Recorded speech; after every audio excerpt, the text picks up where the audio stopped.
Hello dear children, good evening. Welcome to DK English पाठशाला। आज हम पढ़ने वाले हैं चैप्टर 6 पोएट एंड पैनकेक्स का पार्ट 2, जिसमें हम कोथामंगलम सुब्बू के बारे में पढ़ेंगे। यदि अभी तक आपने इस लेसन का पार्ट 1 अभी तक नहीं पढ़ा है तो इस वीडियो के डिस्क्रिप्शन में जाइए, वहाँ पे आपको पार्ट 1 का लिंक मिल जाएगा, उसे पढ़ के आइए तो आपको पार्ट 2 बेहतर समझ में आएगा। शुरू करते हैं part 2। In all instances of frustration के जितने भी एग्जांपल्स हैं, ये विल ऑलवेज फाइंड, तो राइटर का कहना है, ऑथर का यहाँ कहना है कि आपको हमेशा मिलेगा कि the anger directed towards a single person, कि इसमें जो फ्रस्ट्रेशन में गुस्सा होता है ये हमेशा एक ही आदमी पर डायरेक्टेड होता है, एक ही आदमी पर केंद्रित होता है, ओपनली चाहे खुले में और कोवर्टली या फिर छिपे हुए रूप में। And this man of the makeup department, और मेकअप डिपार्टमेंट का ये आदमी यानी ऑफिस बॉय वॉज कन्विंस्ड, इसे पूरा आश्वासन था, इसे पूरा विश्वास था, दैट ऑल हिज वोज, कि उसके सारे दुखों, इग्नोमिनी बदनामी और नेग्लेक्ट यानी उपेक्षा का एक ही कारण था, कोथामंगलम सुब्बू। यानी ऑफिस बॉय अपनी सारी जितनी भी असफलताएं हैं जेमिनी स्टूडियो में, उसका कारण कोथामंगलम सुब्बू को मानता है। Subbu was the number 2 at Gemini Studios. Subbu Gemini studio में नंबर 2 था। He could not have had a more encouraging opening in films than our grown makeup boy had. यानी सुब्बू को हमारे मेकअप बॉय से भी अच्छी ओपनिंग मिली थी फिल्मों के अंदर। On the contrary he must have had to face more uncertain and difficult times. जबकि ऑफिस बॉय जब उसने अपना करियर शुरू किया था तो उसे बहुत मुश्किलों का सामना करना पड़ा था। For when he began his career, जब उसने अपना करियर शुरू किया, there were no formally established film producing companies, कोई भी एस्टेब्लिश्ड फिल्म प्रोड्यूसिंग कंपनीज़ नहीं थी, स्टूडियोज़ नहीं थे। Even in the matter of education, जहाँ तक एजुकेशन का सवाल है, स्पेशली फॉर्मल एजुकेशन स्कूली एजुकेशन का सवाल है, Subbu could not have had an appreciation lead over our boy. Subbu उसमें भी हमारे ऑफिस बॉय से आगे नहीं था, यानी सुब्बू उससे पीछे ही था।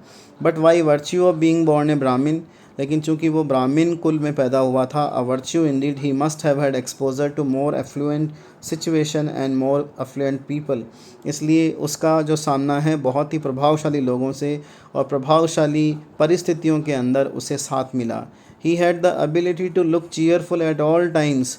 सुब्बू में ये खासियत थी कि वो हमेशा खुश रहता था, even after having had a hand in A flop film. चाहे कितनी भी बुरी से बुरी उसके साथ में क्यों न घटित हो जाए, लेकिन वो हमेशा मस्त रहता था। चाहे फ्लॉप फिल्म में भी उसका हाथ क्यों ना हो, फिर भी वो हमेशा खुश दिखता था। ही always had work for somebody, उसके पास में सभी लोगों के लिए कुछ ना कुछ काम होता था। He could never do things on his own, वो खुद कभी भी कोई काम नहीं करता था। But his sense of loyalty made him identify himself with his principal completely and turn his entire creativity to his principal's advantage. लेकिन उसकी जो लॉयल्टी थी अपने मालिक के प्रति, वो उसके प्रिंसिपल के साथ में हमेशा, उसके यानी बॉस के साथ में उसकी लॉयल्टी हमेशा ज़िंदा रहती थी।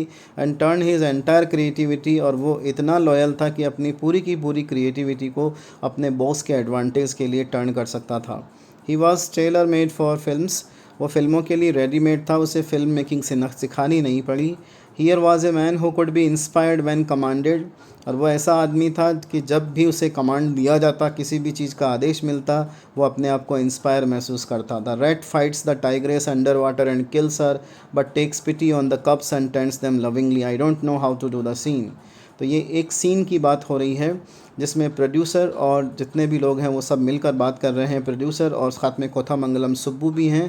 तो प्रोड्यूसर सीन समझा रहे हैं कि रेड टाइग्रेस से नीचे अंडर वाटर पानी के नीचे लड़ाई करता है और उसको मार डालता है, लेकिन उसके कब्ज़ पर दया दिखाता है और उन्हें प्यार करने लग जाता है। मुझे नहीं मालूम है कि सीन कैसे करना है। प्रोड्यूसर ऐसा कहता है, and Subbu would come out with 4 ways of the red powering affection on his victims of spring.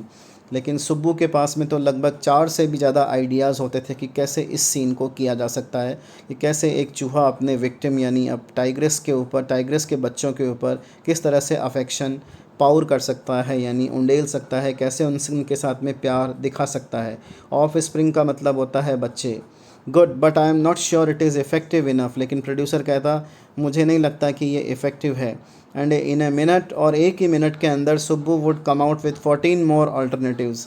Subbu के पास में 14 और आइडियाज़ होते हैं। Film making must have been and was so easy with a man like Subbu around. तो अगर आप film making करना चाहते हैं और आपके पास में आसपास में सुब्बू है तो आपके लिए फ़िल्म मेकिंग आसान हो जाती है। And if ever there was a man who gave direction and definition to Gemini Studios during its golden years, it was Subbu. और जेमिनी स्टूडियो को अगर डायरेक्शन और डेफिनेशन देने का काम अगर किसी ने किया था इसके सुनहरे टाइम में, तो ये सुब्बू था। Subbu had a separate identity as a poet. Subbu की एक पोएट के रूप में भी अलग पहचान थी, यानी सुब्बू एक पोएट भी था। And though he was certainly capable of more complex and higher forms, और हालांकि वो लिटरेचर के और अधिक हायर फॉर्म्स के बारे में भी बात कर सकता था। He deliberately chose to address his poetry to the masses, लेकिन फिर भी उसने जानबूझकर पोइट्री ही अपना करियर चुना, पोइट्री में ही काम करना फिक्स किया।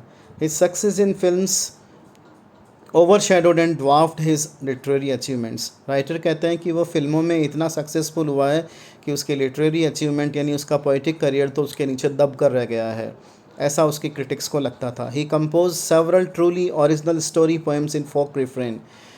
सुब्बू ने बहुत सारी ट्रूली ओरिजिनल स्टोरी पोएम्स यानी बैलेट्स क्रिएट किए हैं फोक रिफ्रेन के अंदर। फोक रिफ्रेन एंड डिक्शन ये पोइटिक टेक्निकल वर्ड्स हैं।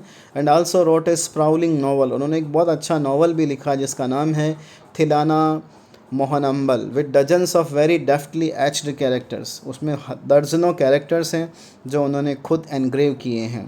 He quite successfully reacted the mood and manner of the devadasis of the early 20th century.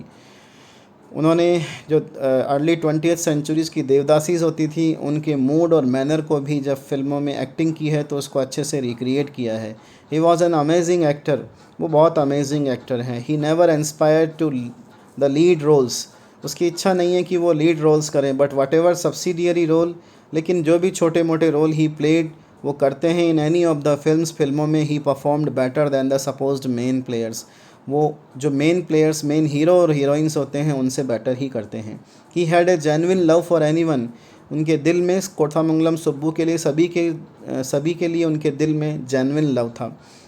He came across, जो भी उनके संपर्क में आते हैं। His house was a permanent resident, और उसके घर उनका परमानेंट रेसिडेंस यानी निवास स्थान बना हुआ था for dozens of near and far relations, दर्जनों नियर एंड फार रिलेशंस का, एंड एक्वेंटेंस यानी जान पहचान वाले लोगों का। इट सीम्ड अगेंस्ट सुब्बूज नेचर, ये सुब्बू के नेचर के बिल्कुल खिलाफ था, यानी सुब्बू बहुत काइंड था।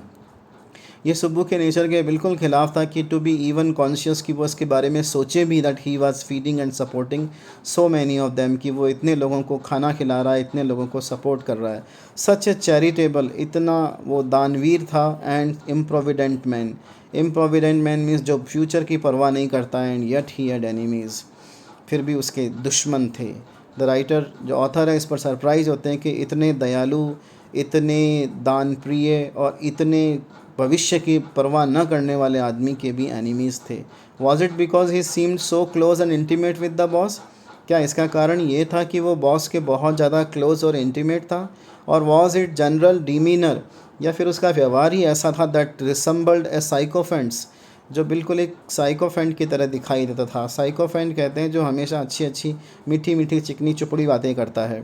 और इज़ रेडीनेस टू से नाइस थिंग्स अबाउट एवरीथिंग, या फिर उसका जो कहने का तरीका था हर चीज़ के बारे में अच्छा अच्छा बोलने का, इसके कारण उसके लोग इतने दुश्मन थे। इन एनी केस, कोई भी बात ले लो, there was this man in the makeup department का ये वो आदमी था who would wish the direst thing for Subbu, जो कि सुब्बू के लिए बड़ी ख़तरनाक चीज़ें यानी बड़ी बुरी चीज़ें सोचा करता था। और ये आदमी कौन था? Office boy. तो यहाँ से इस तरह से हमने कोथामंगलम सुब्बू के बारे में पढ़ा है। कोथामंगलम सुब्बू के बारे में आपसे एग्ज़ामिनेशन में लिखने के लिए कहा जा सकता है, तो इसको ध्यान से देखिएगा। अब हम इसके पार्ट 3 में जाएंगे, जहाँ पर हम इस लेसन के लीगल एडवाइज़र जो जेमिनी स्टूडियो का एक इम्पॉर्टेंट मेंबर है उसके बारे में बात करेंगे पार्ट 3 में। Thank you very much for watching. अच्छा लगा हो वीडियो तो शेयर करें अपने फ्रेंड्स के बीच में, और इस वीडियो को लाइक करके चैनल को सब्सक्राइब ज़रूर करें। चैनल का नाम है DK इंग्लिश पाठशाला। धन्यवाद।